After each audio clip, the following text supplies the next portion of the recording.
혼자보다 함께를 기뻐하시는 하나님이란 제목으로 이런 거 말씀 나누겠습니다. 여러분 무전여행 해보신 적 있으십니까? 무전여행이 뭔지는 아시죠? 돈을 거의 들지 않고 아니면 돈을 아예 가지지 않고 여행하는 걸 말하죠. 지금은 이제 뭐 사실 돈을 들고 갈 필요는 없습니다. 그죠? 요즘은 신용카드 하나 아니면 핸드폰 하나만 있어도 어디든 가서 여행할 수 있지만, 그러나 과거에는요 정말로 현금이 없이는 아무것도 할 수 없는 시대가 있었죠. 게다가 예전에는 여러분 경제가 많이 어려웠습니다. 그러다 보니까 여행하는 게 사실 쉽지 않아요. 돈을 들여서 간다라는 게. 그러다 보니까 좀 위험하지만 최소의 돈을 가지고 이게 떠나는 무전여행이 한때 우리 젊은 사람들 안에는 굉장히 유행했던 적이 있습니다. 저도 무전여행을 2번 했었습니다.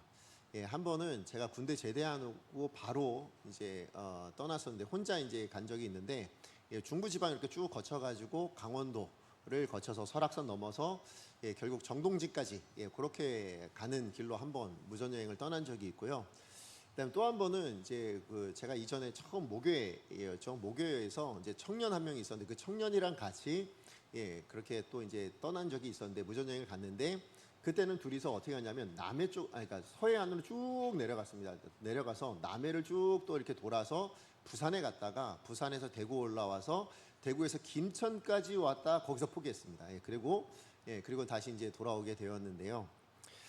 제가 돌아보니까 두 여행 중에 다 뜻깊었거든요. 굉장히 의미도 있고 굉장히 도움도 되고 제 나름대로 사역적인 부분에 있어서도 제 신앙적인 부분에 있어서 참 많은 도전도 받기도 했던 그런 여행들이었는데, 근데 둘 중에 뭐가 더 좀 이렇게 즐겁고 좋았고 더 괜찮았습니까? 라고 한다면 저는 2번째 여행인 것 같습니다. 저 혼자 간 게 아니라 그 청년과 함께 했던 것 같습니다. 왜 제가 그렇게 생각을 하게 됐냐면, 제가 혼자 여행을 가다 2번째를 또 청년 데리고 갔던 이유도 있는데, 그게 뭐냐면 혼자 하니까 되게 외롭기도 하고 무섭기도 하더라고요. 제가 강원도 쪽을 이렇게 갔다고 말씀을 드렸잖아요. 근데 가다가 뭐 이렇게 산을 가거나 이렇게 특히 어두워지잖아요. 그러면 와, 거기는 금세 어둠이 내립니다. 그래서 아예 그냥 칠흑 같아요. 깜깜해요. 그럼 뭘 어떻게 할 수가 없어요. 그러면 근데 얼마나 무서운지 모릅니다. 그래서 그냥 그때는 어땠냐면 길에 그냥 서 있었습니다.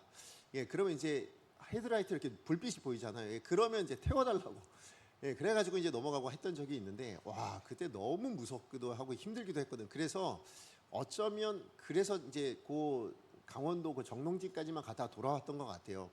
그런데 이제 둘이 가다 보니까 이게 여러분, 그게 어느 장소가 됐든 뭐 때가 밤이든 낮이든 두렵지가 않더라고요, 일단.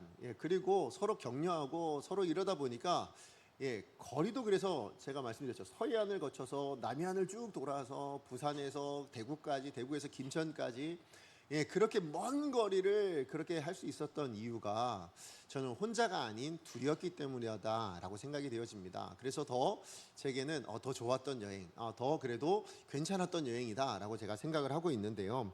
그래서인지 모르겠지만 여러분, 아프리카 속담 중에 이런 말이 있다고 합니다. 혼자 가면 빨리 가지만 함께 가면 멀리 갈 수 있다. 아마 아프리카니까 그런 것 같아요. 뭐 정글도 있고 사막도 있고 뭐 그러지 않겠습니까? 그 초원에 정말 위험한데, 그때 그런 지역을 지날 때 혼자보다는 아무래도 뭐예요? 함께 갈 때 그 모든 것을 극복하기가 쉬웠을 테니까 이런 속담이 나오지 않았을까 생각을 하는데요. 네, 맞아요. 여러분, 혼자보다 기왕이면 함께가 좋습니다. 그죠? 이건 여행만 그런 것이 아니고요. 여러분, 공부할 때나 운동할 때도 마찬가지 아닙니까? 기왕 공부할 때도요, 혼자 하면 금세 또 이렇게 지칠 수도 있잖아요. 그러나 함께 하면 뭡니까? 공부든 아니면 뭐 운동이든 그게 지속될 수도 있고 오랫동안 계속되어지기도 하는 것 같습니다.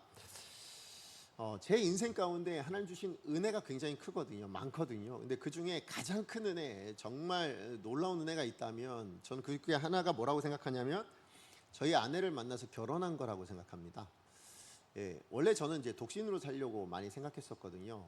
진짜 제가 군대 갔다 오기 전까지는 진짜 독신으로 살겠다 생각을 했었어요. 그랬다면 지금 저는 없었을 겁니다. 근데 저희 아내가 있었기 때문에 하나님께서 저희 아내를 통해 주시는 은혜들이 굉장히 많았거든요. 그러다 보니 제가 지금 이 자리에 있는 것 자체도 어떻게 보면 아내가 함께 해줬기 때문에, 그 아내를 통해 주신 은혜가 있었기 때문에 저는 지금의 제가 있다라고 생각합니다. 아내를 통해서 참 많은 격려도 받았고 위로도 받았고 그래서 좀 힘도 되어지고, 그래서 지금 제가 이 자리에 있다라고 믿거든요. 그럼 맞아요. 신앙생활이 그런 것 같습니다. 혼자 신앙생활이 가능하겠냐? 여러분, 혼자 신앙생활 가능할까요? 불가능합니다. 그래서 예수님께서요, 우리를 구원하시기 위해서 십자가에 달려 죽으시고 난 이후에 승천하셨잖아요.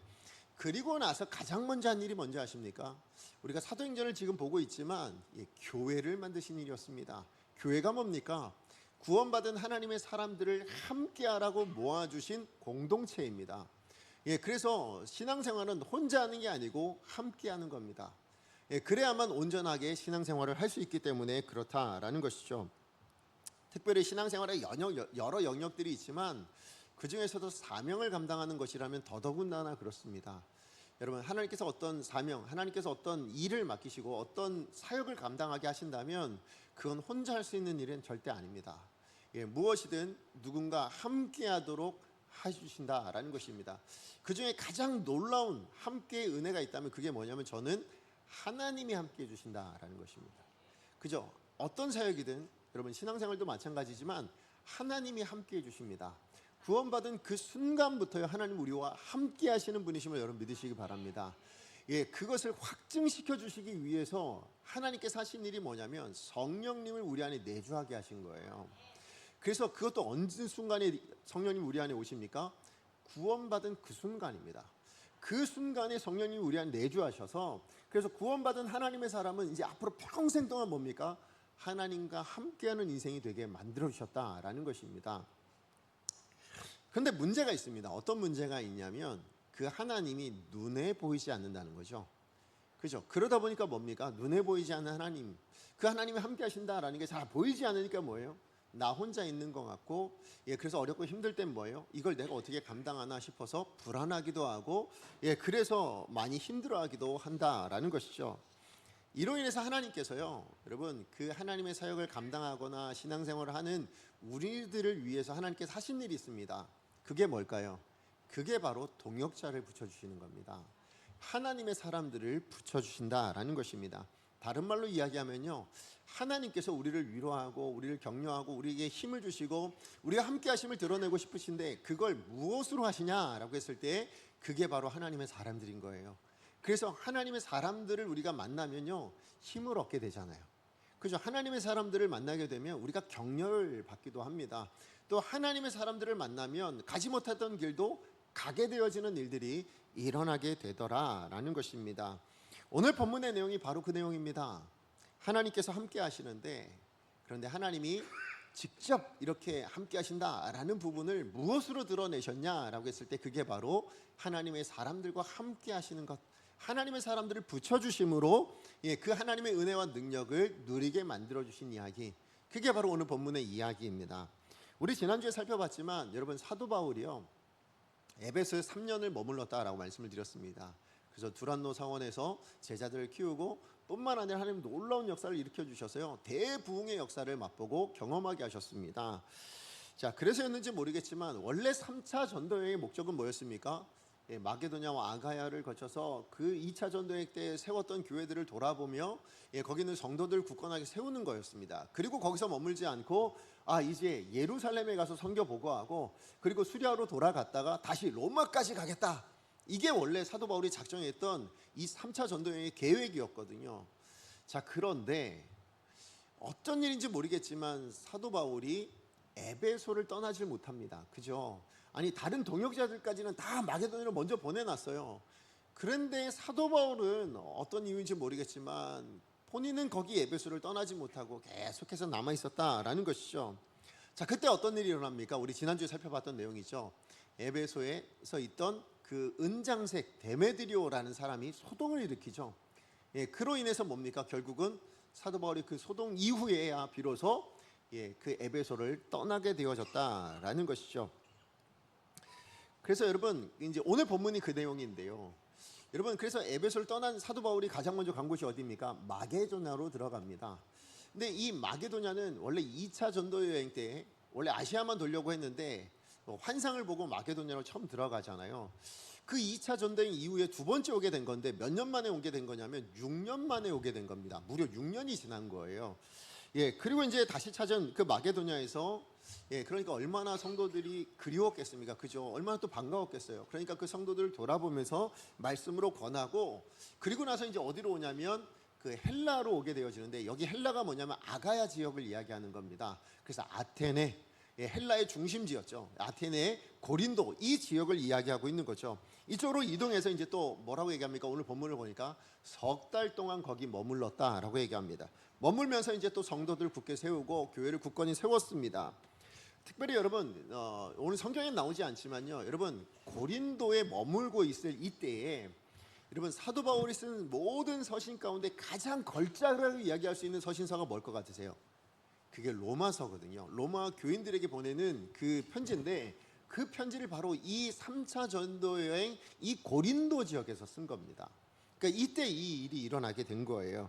어쨌든 그렇게 석 달 동안 아테네와 고린도에 머물고 있던 사도 바울이 2차 전도 여행 때 돌아갔던 것처럼 겐그레아로 내려와서 이제 돌아가려고, 그래서 이제 수리아로 돌아가려고 그렇게 이제 작정을 하고 이제 결단을 하고 있었는데, 그때 어떤 정보를 하나, 놀라운 정보 하나를 듣게 되는데, 그게 뭐냐면 그 고린도에 있던 유대인들, 그들이 누굽니까? 과거 사도 바울이 고린도에 있었을 때에 그때 이 사도 바울을 해하려고 했던, 그래서 소동을 막 일으키고 그랬던 바로 그 사람들입니다. 이 사람들이 지금 사도 바울을 어떻게 해서 죽여야 되겠다라고 공모를 한 겁니다. 그런데 이 유대인들이 이제 뭘 알게 되냐면 이 사도 바울의 생명력이 질긴 겁니다. 무슨 얘기냐? 돌로 쳐 죽였는데 살아났대. 어디에서는 막 모함하고 감옥에 갇혔는데 풀려났대. 뭐 이런 이야기를 듣게 되는 거예요. 심지어 고린도에서도 뭡니까? 신임 총독에게 보내놨더니 결국은 다 풀려나가지고 이제 다시 자기 고향으로 돌아갔던 일이 있었잖아요. 자, 그러니까 이게 어떻게 해야 이걸 죽이겠는가 공모를 하다가 생각한 방법이 뭐냐면 배로 돌아간다더라. 그러면 그 배는 도망갈 곳도 없을 테니 거기서 죽이자. 그리고 뭐 하냐면 거기서 바다로 버려버리면 누가 알겠느냐, 이렇게 이제 결단을 하게 된 겁니다. 그래서 배로 돌아갈 때 그때 죽이자라고 이제 다 유대인들이 공모를 하게 되어진 겁니다. 근데 이거를 공교롭게도 누가 알게 된 겁니까? 사도 바울이 알게 되었다라는 것입니다. 그럼 여러분 같으면, 여러분이 사도 바울이라면 배 타고 가시겠습니까? 배 타고 못 가겠습니까? 못 가겠죠. 그래서 오늘 본문에도 보면 사도 바울이 배로 가기를 포기합니다. 그리고 뭐라고 얘기하냐면 육로로, 다시 얘기하면 뭐냐면 왔던 길로 다시 돌아가기로 결정을 해요. 근데 여러분, 왔던 길로 돌아간다는 얘기는 뭐냐면 다시 마게도냐로 올라가서 2차 전도여행 때 여러분 기억하십니까? 드로아라는 그 아시아 지역에서 배를 타고 네아폴리라는 그 마게도냐의 첫 도시로, 항구 도시로 들어가요. 그리고 나서 거기서 빌립보 갔다가 데살로니 갔다가 베레아 갔다가 다시 아덴 내려갔다가 고린도 온 거였거든요. 이게 2차 전도여행 코스였는데, 여러분 그 고린도에서 그러면 여러분 돌아가려면 어디로 가야 되는 거예요? 네아폴리까지 가야 되는 거잖아요. 거기서 배 타고 드로아를 들어가야 되는 거잖아요. 근데 여러분 그 거리가 무려 600km라고 이야기합니다. 그 600km를 돌아가야 되게 됐다라는 것이죠. 그게 오늘 본문의 3절입니다. 우리 3절 같이 한번 읽어보겠습니다. 시작. 거기 석 달 동안 있다가 배를 타고 수리아로 가고자 할 그때에 유대인들이 자기를 해하려고 공모함으로 마게도냐를 거쳐 돌아가기로 작정하니. 네, 다시 한 번 말씀드려요. 6년 만에 처음 도착해서 이렇게 모든 사역 잘 감당했는데, 아니 이 유대인들이 다시 자기를 죽이려고 했다라는 것이죠. 자, 그런데 여러분 한번 생각해 보세요. 600km를 제가 돌아와서 그 네아폴리로 가야 됐다라고 말씀을 드렸는데, 사실 네아폴리 가서 배 타고 들어가는 게 전체 목적지는 아니잖아요. 원래 어디까지 가는 거예요? 지금 일단은 예루살렘으로 가는 겁니다. 거기서 선교 보고하고, 그리고 다시 수리아로 갔다가 로마 가는 게 목적이잖아요. 근데 여러분 한번 생각해 보세요. 지금 600km를 결국 어떻게 가요? 걸어가야 됩니다. 그리고 드로아로 넘어가서도 결국 뭡니까? 드로아에서 다시 예루살렘까지도 걸어가야 되는 길이에요. 그러니 지금 배 타고 가면 수월하게 갈 수 있는 그 길을 지금 공교롭게 600km가 넘는, 아니 더 넘어서는요 거의 1000km 이상을 걸어서 가야 되는 일을, 이 수고로운 길, 이 험난한 길을 걸어가야 됐다라는 것입니다. 게다가 여러분 그 당시에 이 3차 전도여행 때 요 시기에 사도 바울의 나이를 50세 전후라고 생각합니다. 제 나이인 거예요. 제가 지금 51거든요. 딱 제 나이입니다. 자, 그런데 지금의 제 나이 정도에 여러분 보실 때 뭐예요? 에이, 뭐 이제 한창이지. 우리 다 그렇잖아요. 그죠? 인생이 막 시작하면 한창이지 이렇게 생각하는데요. 그러나 그 당시에 여러분 평균 수명이 40세 전후였어요. 자, 그러니까 50세가 넘었다. 이건 뭐예요? 어르신이 된 겁니다. 그 나이로 보자면 그 세대에서는 뭐예요? 그 시대에서는 굉장한 어른이 되어 있는 상황입니다. 그러니까 이제 노쇠한 어른이 된 거예요. 게다가 여러분 사도 바울이 사역하는 동안에 그 젊은 시절에 얼마나 많이 맞았습니까? 몸이 상할 대로 상했잖아요. 노쇠한 몸에 상할 대로 상한 데다가 여러분 아시죠? 사도 바울은 지병이 있었습니다. 하나님 앞에 그렇게 가시 좀 제거해 주세요 했는데 네 은혜가 족하다라고 해서 고쳐지지 않은 그 지병까지 가지고 있었습니다. 바로 그 몸을 가지고요 600km가 넘는, 아니 1000km가 넘는 그 멀고 먼 길을 다시 돌아가야만 했다라는 것입니다. 여러분 정말 사도 바울에겐 너무 고되고 힘든 길 아니었을까요? 그죠? 아니 정말 편하게 갈 수 있는 길이었는데 그 유대인들이 공모한 이 길 때문에 결국은 그렇게 돌아가야 되는 그 길을 가야만 했다라는 것이죠. 그럼에도 불구하고 사도 바울은 그 길을 선택합니다. 그리고는 걸어갑니다. 예, 그래서 이제 네아폴리까지 가고 드로아 넘어가고 그리고 이제 여러분 예루살렘으로 가게 되어지는데요. 어떻게 그렇게 갈 수 있었을까? 힘들었을 텐데.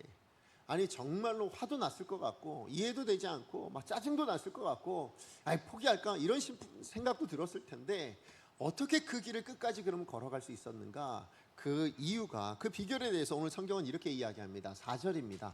같이 한번 읽어보겠습니다. 4절 시작. 아시아까지 함께 가는 자는 베레아 사람 브로의 아들 소바도와 데살로니가 사람 아리스다고와 세군도와 더베 사람 가이오와 및 디모데와 아시아 사람 두기고와 두로비모라. 예, 그 멀고 험한 길을 사도 바울 혼자 간 것이 아니라는 거예요.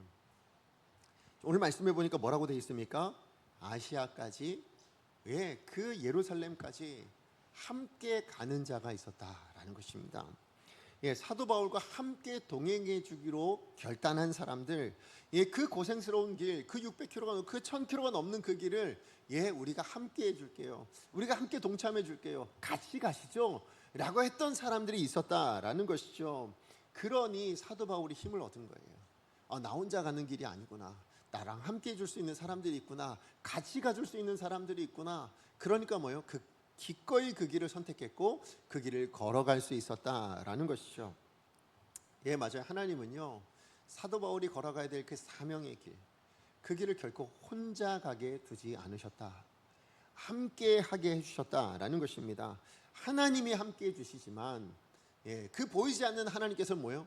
보이는 사람을 통해서 함께 하도록, 그래서 힘을 주시고 위로를 주시고 격려해 주시더라라는 것이죠.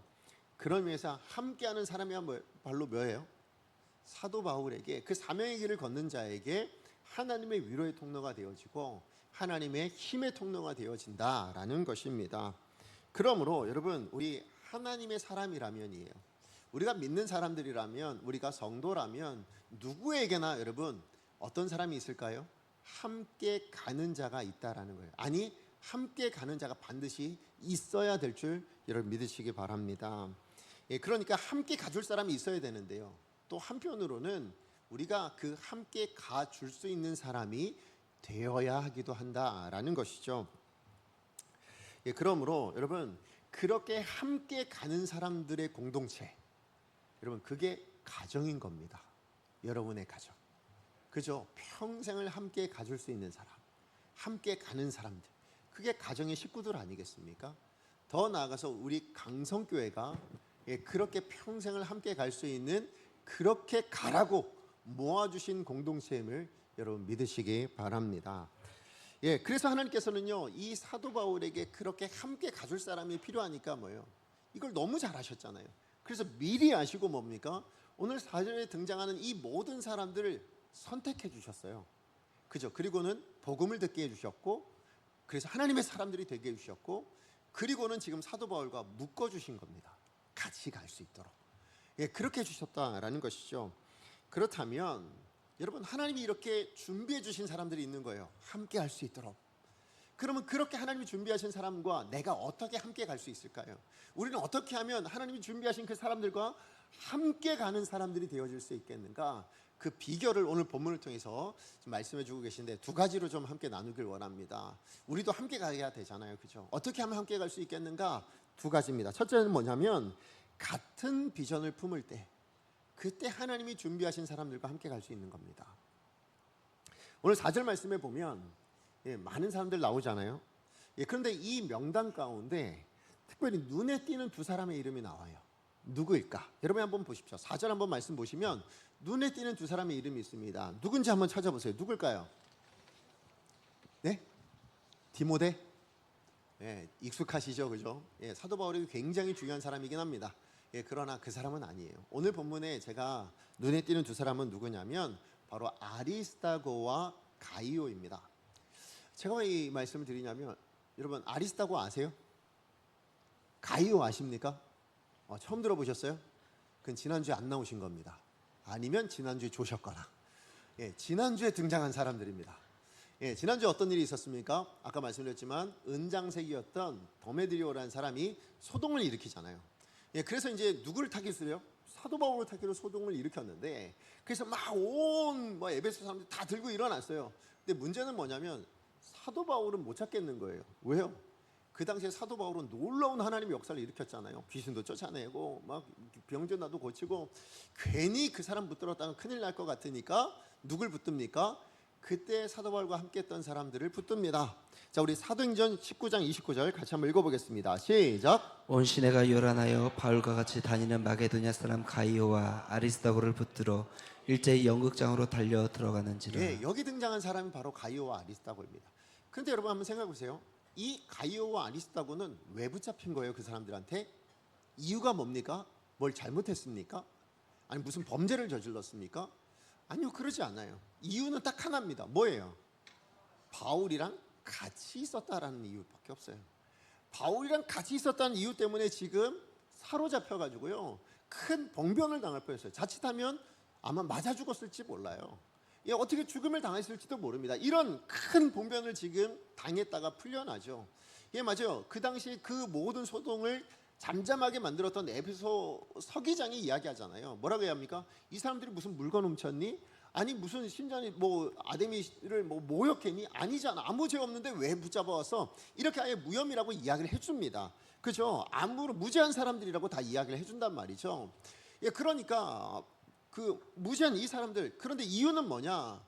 사도 바울과 함께했다라는 이유 때문에 지금 큰 봉변을 당했단 말이죠. 여러분, 여러분이 가이오와 아리스다고라면, 그렇다면 그래서 죽을 뻔한 여러분들이라면 바울이랑 계속 같이 다니고 싶으시겠어요? 그렇지 않겠잖아요. 그죠? 괜히 바울이랑 또 같이 다니다가 또 봉변 당할 수 있는 거 아닙니까? 괜히 또 죽을 수 있는 그런 일을 만날 수도 있는 거 아니겠어요? 그러면 당연히 헤어져야 정상이죠. 아니면 거리를 두는 게 정상이겠죠.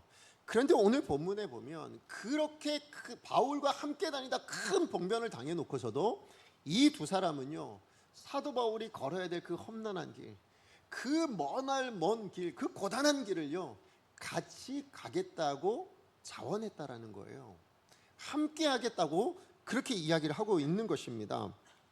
더 나아가서요 이 사람들이 사도 바울과 함께 하면서 지금 뭐 하냐면 그렇게 마게도냐로 가다가 무슨 이유인지 모르겠지만 사도 바울만 빌립보에 남고요 나머지 사람들은 다 드로아로 먼저 갔다라고 이야기합니다. 그죠? 그런데 드로아로 갔는데 드로아에서 거기서 그러면 그 사람들 자기 볼일 보고 있었냐? 아니요. 그곳에서 누굴 기다렸다고 얘기하냐면 사도 바울을 기다렸대요. 무슨 이유인지 헤어졌단 말이죠. 우리 5절 말씀입니다. 같이 한번 읽어보겠습니다. 5절 시작. 그들은 먼저 가서 드로아에서 우리를 기다리더라. 그러니까 지금 뭐냐면 지금 같이 가기로 결정하고 심지어는 사도 바울이 자기 볼일 때문에 늦어진다 할지라도 그래 그럼 우리가 기다리지 뭐 라고 할 만큼 지금 뭐예요? 사도 바울과 끝까지 함께 하겠습니다. 계속해서 함께 하겠습니다. 지금 그렇게 결정을 했다라는 것이죠. 왜 그랬을까요? 이 사람들은 오늘 함께 가기로 했던 이 4절에 나오는 이 사람들은 왜 사도 바울과 그 험난하고 그 고된 길을 끝까지 사도 바울과 그가 멈추든 서든 기다리면서까지도 사도 바울과 함께 하기로 결정을 했는가? 그 이유가 어디 있을까요? 사도 바울 본인 때문에 사도 바울이 그래도 우리에게 복음 증거해 준 은인이니까 고마운 사람이니까 그래서 그런 걸까요? 아니에요. 여러분 물론 그게 고맙긴 하겠죠. 복음 전해줘서 내가 예수 믿었는데 얼마나 감사한 사람입니까? 근데 그게 전부는 아닐 거예요. 왜냐하면 지금 사도 바울과 함께하기 위하여 이 사람들이 버린 것들이 있습니다. 뭘까요? 일단은 가정을 내버려뒀어요. 그죠? 온 가족이 다 따라온 거 아니잖아요. 가족은 지금 다 고린도에 그냥 다 있다고요. 뿐만 아니라 생계를 포기했습니다. 그죠? 사도 바울과 함께하기 위해서 생계를 다 포기했단 말이에요. 가족을 포기하고요, 생계를 포기하고요, 심지어는 사도 바울과 걸으면서 사도 바울이 당해야 될 모든 고난을 같이 당하기로 한 겁니다. 무슨 얘기냐면 자기 생명까지 걸었다라는 거예요.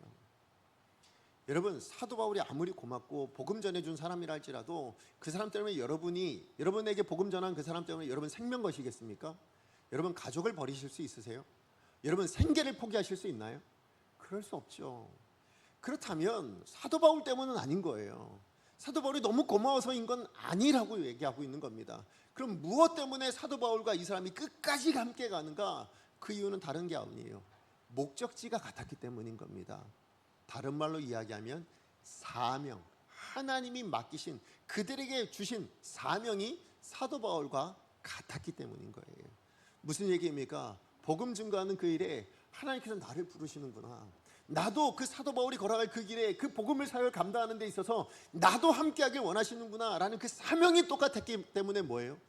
끝까지 함께할 수 있었고 포기하지 않고 그 길을 걸어갈 수 있었고, 그러니까 뭐예요? 기다려줄 수도 있었다라고 말씀하고 있는 거죠. 예, 그렇습니다.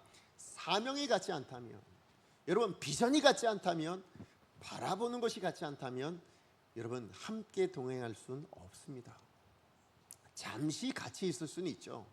그러나 한 사람은 저쪽을 봐요, 한 사람은 이쪽을 봐요. 그럼 어떻게 될까요? 결국 그 사람은 각각의 길을 걸어갈 수밖에 없죠. 그래서 이 당연한 진리, 이것을 성경에도 기록해 놓고 있더라고요.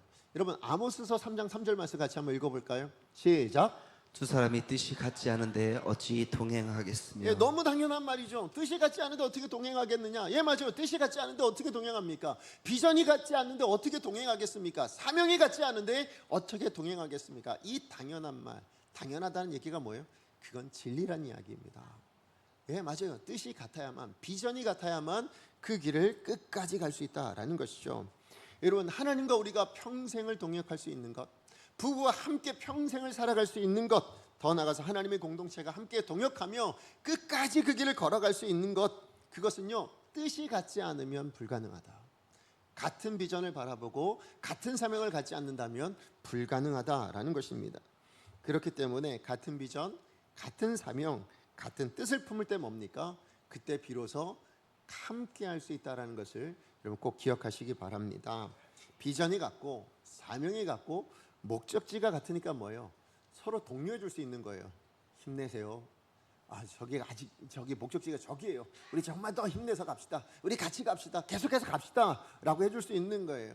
그럼 또 바라보는 것이 같을 때 뭡니까? 어떤 사람은 잘 갈 수 있잖아요. 그럼 뭐예요? 앞에서 이끌어주는 사람이 될 수 있는 거예요. 또 어떤 사람은 뭡니까? 목적지가 같으니까 뭐예요? 뒤에서 묵묵하게 밀어줄 수 있는 사람이 될 수도 있는 겁니다. 예, 맞아요. 같은 곳을 바라보고 있을 때 때로 어떤 사람은 뭐예요? 넘어지는 사람도 있고요. 아니면 정말 힘이 없어서 뒤처지는 사람도 있고요. 때로는 잘못 선택해서 삥 돌아오는 사람도 있을지 몰라요. 그러나 그렇다 하더라도 뭡니까? 기다려줄 수 있는, 그죠? 그 부족함을 기다려줄 수 있는 그런 넉넉함이 생기는 것이 무엇이냐? 어디에서 비롯되어지냐? 목적이 같을 때, 같은 곳을 바라볼 때, 같은 사명을 가지고 있을 때 그것이 가능하다라는 것이죠. 여러분, 이것이 세상 공동체와 우리 믿는 하나님의 공동체가 다른 이유예요. 세상 사람은 내 이익을 위해서라면 언제라도 깨어질 수 있고 달라질 수 있지만, 우리 하나님의 사람은 목적지가 같아요. 어디예요? 하나님의 나라입니다. 그죠? 우린 하나님의 그 사명, 그 뜻을 이루기 위해서 그 말씀을 들고 살아내는 그런 하나님의 사람들의 공동체라고요. 그러니까 우리가 뭐예요? 서로를 격려하고 서로 위로하고 서로 밀어주고 끌어주고 서로 기다려줄 줄도 알고 참아줄 줄도 알고 인내할 줄도 알아주는 그런 공동체가 될 수 있다라는 것이죠. 그러므로 저는 가장 먼저는 여러분의 가정입니다. 그죠? 여러분의 가정이 바로 이런 비전, 같은 사명을 가진, 같은 길을 걸어가는, 평생 동안 함께 갈 수 있는 그런 공동체가 되기를 간절히 축복합니다. 그런가 하면 우리 교회도 그래야 될 줄로 믿습니다. 그죠? 우리 강성교회야말로 그렇게 하나님의 길을 따라 하나님의 뜻을 따라 평생을 같이 갈 수 있는 그런 공동체가 되어야 될 줄로 믿습니다. 그리고 그것을 위해서 우리가 함께 해줄 수 있는 사람, 그래서 같이 밀어주고 땡겨주고 기다려줄 줄도 알고 참아줄 줄도 알고 그렇게 해줄 수 있는 그런 저와 여러분 되어지기를 간절히 축복합니다. 자, 그런가 하면 두 번째 비결은 뭐냐? 어떻게 할 때 우리가 하나님 주신 사람들과 함께 갈 수 있냐? 두 번째는요, 하나님의 인도하심이 있어요. 근데 그 인도하심이 내 뜻과 달라도 인내하며 갈 때 뭐예요? 하나님이 준비하신 사람들과 갈 수 있게 되어진다라는 것입니다. 지금껏 사도 바울이 2차 전도여행까지 3차 전도여행까지 오면서요, 숱한 고난을 많이 당하죠. 그죠? 하나님의 사명을 감당하면서 어려움도 당하고 죽을 뻔한 고비도 엄청 많이 겪었습니다. 자, 그러나 그때마다 하나님께서 어떻게 해요? 이 사도 바울을 살려주시죠. 그리고 그 사명을 끝까지 감당하도록 그렇게 만들어 주십니다. 그런데 여러분, 사도 바울의 입장에서 자기의 삶을 돌아보면 좀 억울할 것 같습니다. 왜냐하면 내가 걸어온 그 길은 하나님이 가라해서 간 길이잖아요. 그죠? 하나님 보내신 길이에요. 너 이방인의 사도로서 복음을 증거해라 해서 나선 길입니다. 그러면 마치 에베소에 있었던 것처럼 뭐예요? 놀라운 역사를 일으켜내게 해주고 그래서 복음 전하면 다 믿고 그래서 복음 전하면 어떤 방해도 없고 믿는 자들이 다 일어나서 하나님을 찬양하고 노래하고 이래야 될 것 같지 않습니까? 하나님 보내신 길이니까. 그런데 가는 곳곳마다 어떤 사람들이 있어요? 방해하는 사람들, 핍박하는 사람들, 박해하는 사람들, 이런 일들과 사람들이 곳곳마다 있단 말이에요. 그럴 때마다 너무 힘들지 않겠어요? 아니, 하나님이 가래에서 간 길인데 풍랑이 웬 말입니까? 아니, 이런 어려운 일이 웬 말입니까? 아니, 이런 힘든 일을 주는 사람들을 만나게 하시는 것이 무슨 일입니까? 싶은 생각이 들지 않겠습니까? 제가 하나님 일 하는데, 아니, 기왕이면 하나님 나를 방해하는 사람들이면 다 그냥 이렇게 좀 치워주시면 안 됩니까? 그죠? 장애물들도 좀 치워주시고 상황도 좀 이렇게 형통하게 다 열어주시고 우리 그래서 그것도 있잖아요. 홍해를 가른 것처럼 그렇게 바다도 길도 쫙 열어주시고 그래서 언제든지 그렇게 편하게 갈 수 있도록 그렇게 만들어주시는 게 그게 하나님의 길을 가는 사람들이 기대하고 있는 바죠. 근데 사도 바울은 그러지 않았다라는 거예요. 오늘 본문에서도 보면 뭡니까? 지금 유대인들이 사도 바울을 배로 가는 그 속에서 죽이겠다고 결정을 한 겁니다. 다시 얘기하면 사도 바울이 편하게 갈 수 있는 그 길을 편하게 가지 못하도록 막으신 거예요. 그리고 뭡니까? 굳이 험난한 그 육로를 그 힘든 몸을 이끌고 그렇게 걸어가도록 하셨다라는 것이죠. 그 길 걸어갈 때 여러분이 만약에 그 노쇠한 몸을 가지고 병든 몸을 가지고 그렇게 힘들고 고단한 길을 걸어가실 때 여러분 같으면 하나님 앞에 어떤 마음으로 걸어가시겠어요? 하나님 힘 주세요. 저 이 길 끝까지 가게 해주세요. 이런 마음으로 가시겠어요? 저 같으면 저희 생각해봤어요. 저는 하나님 왜 이러세요 저한테? 아니 진짜 해도 너무한 거 아닙니까? 내 이렇게 힘든 몸 가지고 또 이 길을 걸어가라니. 진짜 너무하신 거 아니에요? 전 이러면서 갔을 것 같아요. 그냥 제 생각이. 진짜 그럴 수 있잖아요. 그렇다면 하나님은 왜 이 유대인들의 공모하는 걸 이대로 그냥 냅두셨을까요? 그냥 못하게 막으시면 되는 거 아닙니까? 하나님이 능력이 없으신 것도 아니고 그냥 흩어버리시면 되거나 아니면 뭐 하다못해 데려가시거나 그러시면 될 일을 굳이 이 사람들의 이 악한 공모잖아요. 사람을 죽이겠다고 하는 공모인데 그것도 하나님의 일을 하시는 그 하나님의 일을 감당하여 하나님 보내신 사람을 죽이겠다고 하고 있는데 왜 이 악한 사람들의 공모를 그대로 내버려 두시는가? 이해가 되지 않죠. 자, 그런데 사도 바울의 입장에서는 이해가 되지 않을지 몰라도 제가 오늘 본문을 묵상하는데요, 이 안에 놀라운 하나님의 섭리가 담겨져 있더라고요. 그게 5절에서 6절입니다. 우리 같이 한번 읽어보겠습니다. 5절 6절 시작. 그들은 먼저 가서 드로아에서 우리를 기다리더라. 우리는 무교절 후에 빌립보에서 배로 떠나 닷새만에 드로아에 있는 그들에게 가서 이레를 머무니라. 오늘 이 본문 안에도 여러분 우리가 주목해야 될 중요한 단어가 있습니다.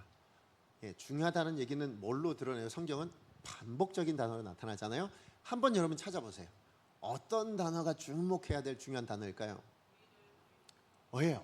감사합니다. 우리라는 단어입니다. 우리. 그죠? 우리가 지금 5절, 6절 반복되고 있잖아요. 제가 왜 이 우리가 주목할 만한 단어라고 생각하냐면 여러분 제가 사도행전을 할 때 이 우리라는 단어 한번 설명해 드린 적이 있어요. 그죠? 사도행전을 기록한 저자가 누굽니까? 누가이죠, 그죠? 예, 그래서 누가복음의 저자인 누가가 사도행전도 기록했습니다. 그래서요, 사도행전에 누가가 이 바울의 전도팀과 함께할 때는 인칭 대명사를 뭘 썼냐면 우리라는 단어를 썼어요. 그런데 떨어져 지냈을 때 사도 바울의 전도팀을 부를 때 뭐라고 불렀을까요? 그들이라고 이야기했어요. 근데 사도 바울이 이 누가를 어디서 만났습니까? 네, 2차 전도 여행 때 드로아에 가서 만났어요. 그래서 그 드로아에서 의사 누가를 만나고 그 의사 누가와 함께 동역자가 되어서 마게도냐로 넘어간 겁니다. 자, 그런데 그 마게도냐의 네아폴리에 도착해서 가장 먼저 들어간 도시가 어디였냐면 바로 빌립보였는데요.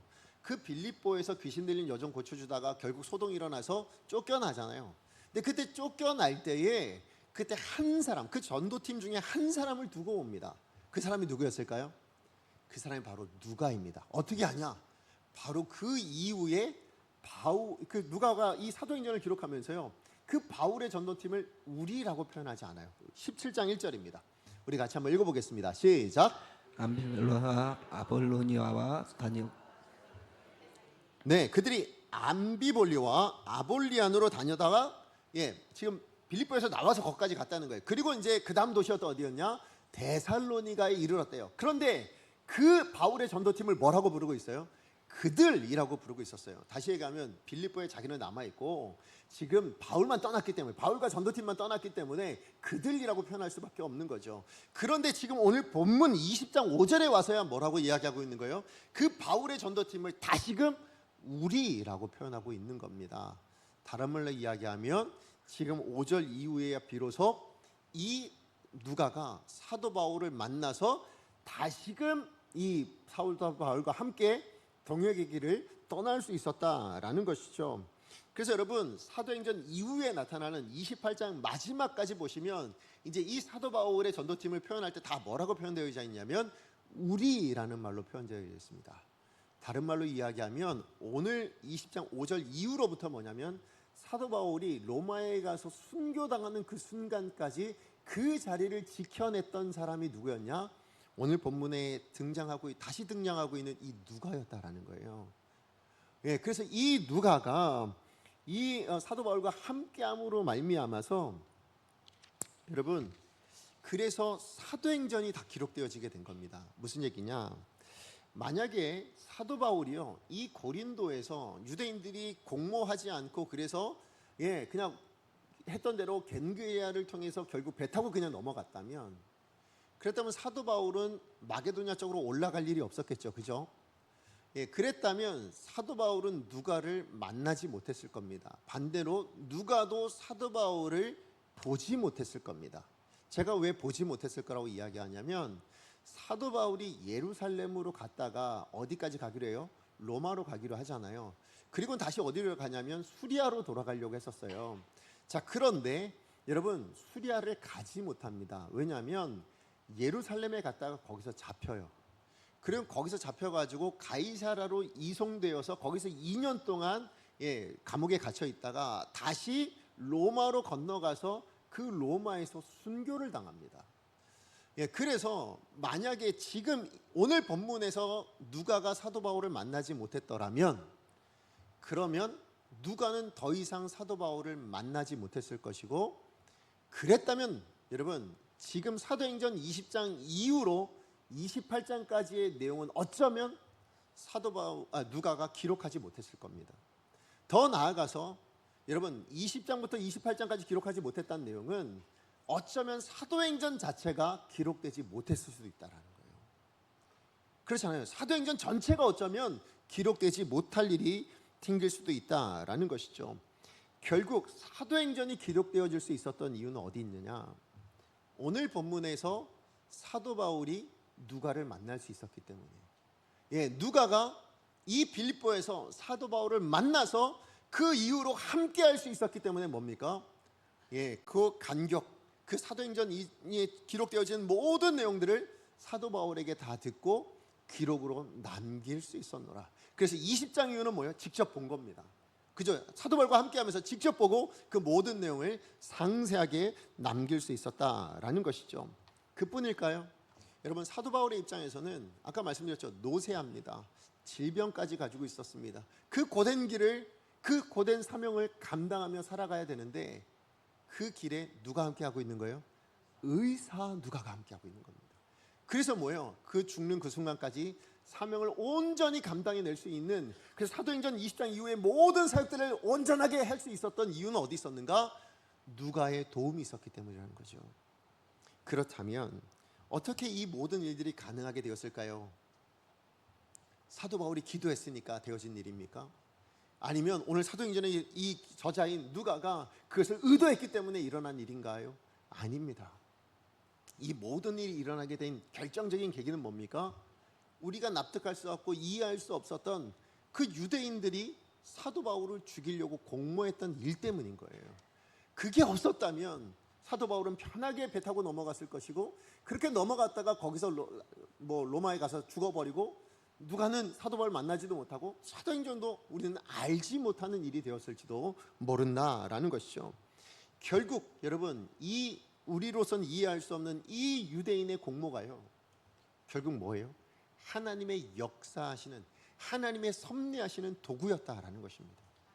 우리론 이해가 되지 않지만, 우리론 납득이 되지 않지만, 아니 왜 이런 일을 통해서 이렇게 힘들게 만드십니까? 라고 불평할 수 있을 만한 일이었지만, 그러나 실상은 뭡니까?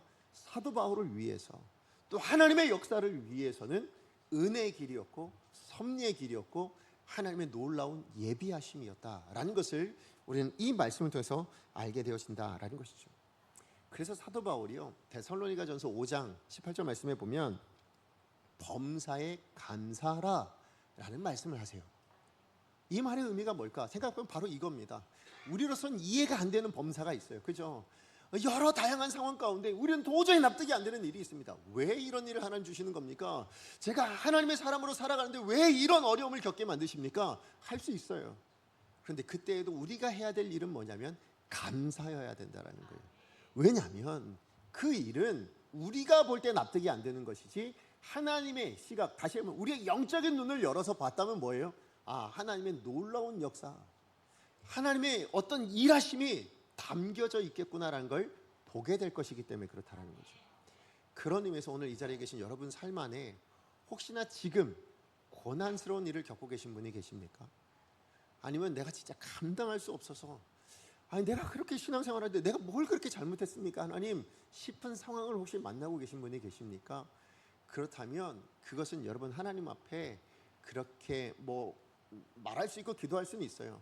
그러나 오늘 사도 바울의 겉면으로 보자면, 오늘 사도 바울의 인생으로 보자면 여러분 좌절하고 절망할 것이 아니라 저는 오히려 믿음의 눈을 열어서요 기대를 하셨으면 좋겠어요. 어떤 기대요? 하나님 이 정도로 이렇게 힘들게 만드셨다면 나한테 뭘 주시려고, 그죠? 나를 통해서 무엇을 이루어내시려고, 어떤 하나님의 섭리를 만들어 가시려고 나에게 이 길을 걷게 만드셨습니까? 이렇게 기대하실 수 있는 저와 여러분 되어지길 원합니다. 그리고 사도 바울의 고백처럼 감사할 수 있는, 지금 이 순간, 그때 가서 감사하는 것보다요, 사도 바울이 지금 말하는 건 뭐예요? 범사에 감사라는 얘기는 뭐예요? 지금 고난을 당하고 있는 이 순간에도 언젠가 그 순간을 다시 돌아볼 때 뭐예요? 아, 하나님 이 섭리를 이루시려고 그래서 주신 거구나. 그럼 그때 되면 뭐예요? 감사할 거잖아요. 그거 지금 하라는 거예요.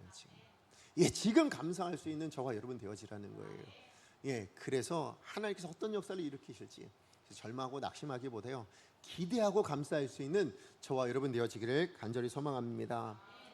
그렇게 이해할 수 없는 그 길을 인내하고 걸어갔더니 사도 바울은 뭐예요?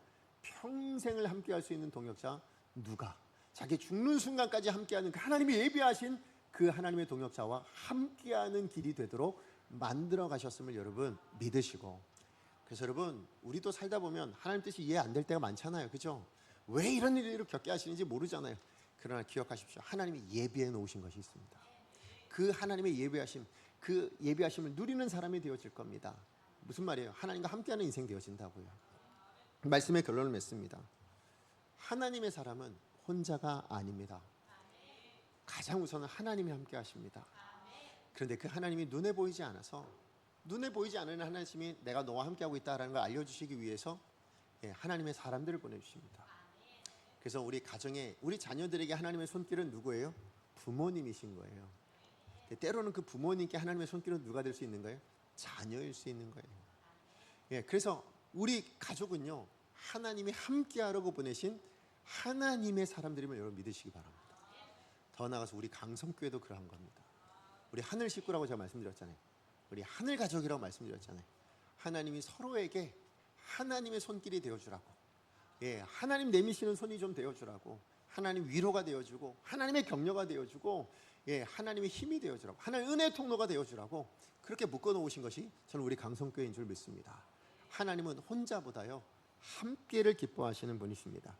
그럼 우리 강성의 모든 성도님들에게 제가 담임 목사로서 간절하게 원하는 게 하나 있다면 뭐냐면, 우리 교회 드나들 누구라도 어느 성도님이라도 결코 혼자인 분은 없었으면 좋겠습니다. 홀로 가는 그런 분은 단 한 명도 없기를 원합니다. 모든 성도님들이 다 서로 함께 가는 사람, 더 나아가서는요 함께 가줄 수 있는 사람, 그런 성도님들, 또 우리 강성교회가 되어지기를 다시 한번 간절히 축원하겠습니다. 그러면 그 길 걸어갈 때 뭐예요? 고난도 은혜가 되어질 거고요, 돌아가는 길도 뭐가 될까요? 축복을 만나는 길이 되어질 줄 여러분 믿으시기 바랍니다. 우리 시간에 말씀 기억하며 함께 찬양하겠습니다. 오늘 우리가 부를 찬양은요, 딱 오늘 말씀과 같은 주제입니다. 손잡고 함께 가세. 우리 걸어가는 이 길이 결코 처음 밟는 길은 아니야. 수천 년 동안 온 땅 곳곳에서 주님 따른 흔적이 있으니 우리 걸어가는 이 길이 낯설고 두려워 보일지라도 삶의 무게를 뚫고 흘러 들어오는 주님 부활의 생명을 보라고 이야기합니다. 우리 함께 손잡고 가세. 조금 느리고 어려울지라도, 때론 더디고 힘겨울지라도 함께 가면 된대요. 근데 이 찬양을 우리 교육자들이 잘 모르시더라고요. 여러분도 모르실 수 있다고 하시더라고요. 근데 아까 1부 때도 그래서 잘 못 불렀어요, 솔직하게 말씀드리면. 근데 후렴을 배워 3번을 반복했더니 부르시더라고요. 저는 그게 함께 가는 모습인 것 같아요. 다 몰라도 같이 하다 보니까 뭐예요? 이 찬양에 담겨놓은 감격을 누리게 만드시더라고요. 평생 우리 신앙생활 할 때 그런 모습이면 좋겠다라는 생각을 해서 모름에도 불구하고 했습니다. 여러분 아시는 분은 앞에서 이끌어 주셔야 됩니다. 모르시는 분들은 뒤에 따라오시면서 뭐예요? 배우시려고 애쓰셔야 돼요. 따라가려고 애써야 되잖아요. 우리 한번 같이 찬양하도록 하겠습니다. 걸어가는 이 길이 결코 처음 밟는 길은 아니야. 수천 년 동안 온 땅 곳곳에서 주님 따른 흔적이 있으니